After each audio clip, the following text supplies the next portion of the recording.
girl, you know, like most other little girls, we had our dream wedding plan, didn't we? And I had it planned down to every detail, who my bridesmaids were going to be, the colour of their dresses.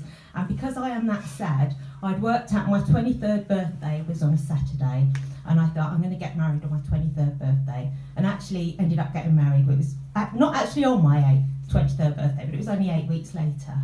But there's only one thing that I hadn't sort of factored into all this stuff, was the man that I was marrying. So sadly, it didn't all end up happily ever after. And so we got divorced, and a few years, well, it was more than a few years, about 10 years later, he sadly died. And so now I don't know if I'm technically a divorcee or a widow, but I'm actually a pretty good catch, I think, because my ex is dead, but because we were divorced, I'm not still in love with him. So, you know, I haven't got him hanging around anymore. And so when he died, because he was obviously fairly young, he was intestate, and so everything went to his second wife. And then I thought, oh God, you know, it's typical, isn't it? If I was still married to him, I would have ended up with all that. And then I thought, well, you know what? In knowing my luck, if I was still married to him, he wouldn't have gone and died, would he? So I'd still be stuck with him. So anyway, when you're young, you think, oh, well, if you do think that far ahead, you think by the time you get to your 50s, you know, your life will be sorted. You'll know everything, you'll have all the answers, you'll be an adult. And anyway, of course, you get to that age and you realise actually that never actually happens. So it's a good thing that I'm a Buddhist, isn't it? So a couple of months ago, a guy that I knew back in the 1990s, which was sort of through my ex-husband's work, we were both married to other people, contacted me on Twitter. And a few days before that, I'd been thinking, that little invoice in my head was saying, you know what you'd really love, Helen, is a relationship. And I'm thinking, no, I've been single for years now, I'm a strong independent woman, I brought up 3 children on my own, I don't need a man. No, yes you would. Anyway, I suddenly thought about, okay, well let's go with this, think about the man I wanted, realise this guy actually ticked my boxes. And so I think, oh my God, what am I going to say to him? First thought pops into my head, oh, I wonder if he knows my ex-husband died. And I'm thinking, no, cardinal sin, isn't it? You don't talk about exes in first date or even just first message contact. I'm thinking, add my own rule to that, especially if they're dead.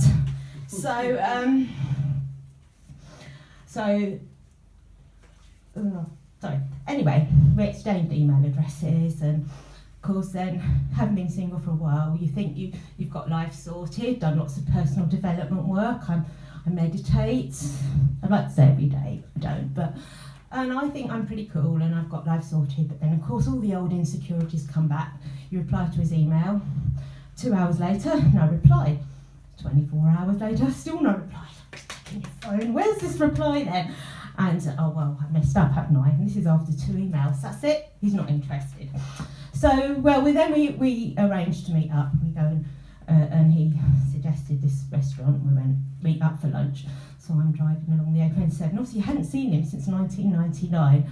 So I'm driving along the A27 going, fuck, what am I doing? You know, I was really nervous. And then he did admit that he was nervous too. And he said, I didn't know what to wear. And he said, I talk to people every day in my business, but I was nervous about meeting you. So it's good to know that actually they're pretty insecure too. So anyway, this modern dating lot, and you probably just started following me on Twitter, is a nightmare. It's like the other day I saw something, apparently they have to have, after a few dates, they have the exclusivity talk now. And apparently, you know, back in my day, you'd meet somebody, go out on a date, and if you like them, you'd see them again. And it was sort of assumed that if you started seeing somebody, that you wouldn't see other people, and unless of course you were a bit of an arsehole. But you generally tend to be faithful. And also I thought it's a bit like having kids, isn't it? It's like, you know how painful it is, but somehow you forget and then you go back into it again. So anyway, we went out on this date, and then a few days later, I went to India for 3 weeks. This is a trip that I'd planned a while back. So oh, well, time apart, you know, he can miss me. So we were messaging each other and Skyped a few times. And then I didn't hear from him for about 3 days. And by this time, I'd arrived in Goa and I was like, you know, in my beautiful beach hut, not trying to really make me jealous. And then I'm thinking, got my phone out and started typing out a long emotional email to him. And then I thought, you know, how easy it was to smartphone. I thought, fuck, God, hit send. And I thought, oh shit, that's it, isn't it? He's going to think I'm a complete nutter. And then in the morning, I went to plug my phone in to charge. And I looked down at my phone and I was calling him on Skype. And it was like 2 a.m. here. And you think, oh, well, that's it, I'm done for. But actually, no, he was pretty cool about it. And he said, oh, I'm sorry, you know, I've been ill. And I thought, well, of course, you know, he's a man, isn't he? He can't be ill and text at the same time. It's a bit too much to expect. Anyway, so when I got back, we arranged to meet up again. And we were like a couple of teenagers and snogging, you know, and doing all that stuff. He said, you know what? He said, I've never kissed a maths teacher before. I said, oh, I'm really sorry, I can't say the same about aircraft engineers. So then we went on another date, and afterwards, later that evening, I thought, you know, actually, I like this guy. I think I'm starting to fall for him. And ladies, you can guess what happened next, can't you? Nothing. Silent treatment, no contact. So I'm thinking, right, okay, if you're going to be distant, and bearing in mind we're both Cancerians, so, you know, if you know anything about star signs, we Cancerians, we retreat into our shell to protect ourselves. So it makes you wonder how crabs have actually managed to mate. But so I thought, okay, if you're going to be distant, I'm going to do one better. And then I booked a trip to the States to see my friend in the States. And I'm really sad to say that actually all this is true. And then on New Year's Eve, I went to see a friend, and I tried to call him and missed him, and then he missed me, and he called back, and I was driving, and so anyway, we hadn't actually managed to speak. So of course, went on New Year's Eve, drank too much Prosecco, smoked a few things I shouldn't have done, went to bed, and of course out comes the phone and the drunk email. Oh, I really wanted to talk to you, I miss your smile, I want to see your lovely blue eyes.